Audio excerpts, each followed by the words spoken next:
할렐루야, 예수님의 사랑으로 성도 여러분을 사랑합니다. 우리나라 사람들은 태몽이라는 것을 믿습니다. 엄마가 아이를 임신할 즈음에 부모나 조부모, 가까운 가족이 꾸는 꿈 중에 아이의 임신을 알리는 꿈이 있다는 것이죠. 이를테면 용이나 호랑이를 꿈에 보면 뛰어난 인물이 될 것이라느니, 과일 꿈을 꾸면 아이가 훌륭한 인물이 될 것이라느니 하는 것들입니다. 재밌는 것은 성도님들 중에도 이런 태몽을 믿는 분이 있다는 겁니다. 목사님, 우리 며느리가 아이를 임신했는데 제가 어제 꿈에 복숭아를 하나는 받았습니다. 이거 태몽 아닌가요? 그렇게 말씀하시면 그냥 웃으며 태어날 아이를 위해 기도해 드릴 따름이지 태몽이라고는 말씀드리지 않습니다. 저는 태몽을 믿지 않으니까요. 그것들은 민간 신앙에서 내려오는 무속적인 것들이기 때문입니다. 여러분, 아이를 점지해 준다는 삼신할미도 없고 그 아이의 운명을 가늠하게 하는 태몽 역시 미신일 뿐입니다.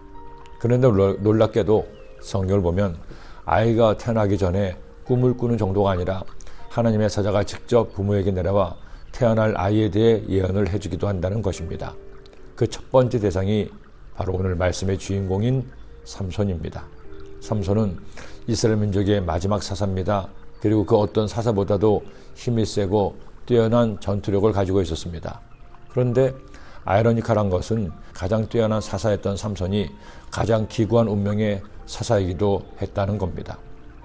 사사시대가 길어지면 길어질수록 이스라엘 민족은 점점 더 하나님을 떠나기 시작했습니다.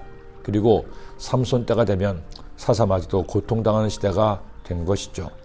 그리고 사사기의 마지막 부분은 당시 그들의 타락상이 어디까지 갔는지를 보여주는 슬픈 전쟁이 나옵니다. 하나님께서는 그런 암담한 상황에서도 블레셋의 침략으로 고통당하는 그들을 위해 사사를 보내신 겁니다. 단지파에 마누아라는 평범한 남자가 있었습니다. 그런데 그의 아내가 오랫동안 임신을 하지 못한 상태였는데 야훼의 사자가 그녀에게 이처럼 말씀했습니다. 야훼의 사자가 그 여인에게 나타나서 그에게 이르시되, 보라, 내가 본래 임신하지 못함으로 출산하지 못하였으나 이제 임신하여 아들을 낳으리니 그러므로 너는 삼가 포도주와 독주를 마시지 말며 어떤 부정한 것도 먹지 말지니라. 보라, 내가 임신하여 아들을 낳으리니 그의 머리 위에 삭도를 대지 말라. 이 아이는 태에서 나옴으로부터 하나님께 바쳐진 나실인이 됨이라. 그가 블레셋 사람의 손에서 이스라엘을 구원하기 시작하리라 하시니. 그리고 아버지 마누아에게도 야훼 사자가 찾아와 나타날 아이에 대해 같은 말을 했습니다.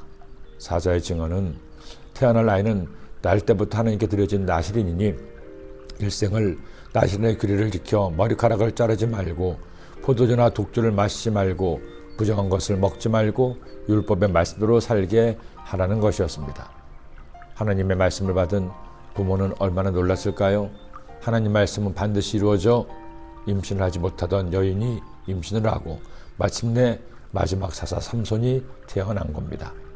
그의 여인이 아들을 낳음에 그의 이름을 삼손이라 하니라. 그 아이가 자라매 야훼께서 그에게 복을 주더니 소라와 아스다올 사이 마하네단에서 야훼 영이 그를 움직이기 시작하셨더라. 여러분, 모두 태어난 생일이 있을 겁니다. 여러분의 태어나면 어떤 일이 있었나요? 자녀가 있으신가요? 내 자녀의 탄생에 어떤 스토리가 있나요? 하나님의 사자를 만나지 못했다고 상심하지 마세요. 나는 별 볼 일 없는 사람이라고 낙심하지도 마세요. 구약시대에는 특별한 이들에게만 하나님이 임재하시고 함께 하셨지만 지금은 아닙니다. 모든 그리스도인은 보통 사람이 아닙니다. 하나님의 독생자 예수 그리스도의 보혈로 죄사함을 받아 하나님의 영이 함께하는 거룩한 사람이 되었기 때문입니다.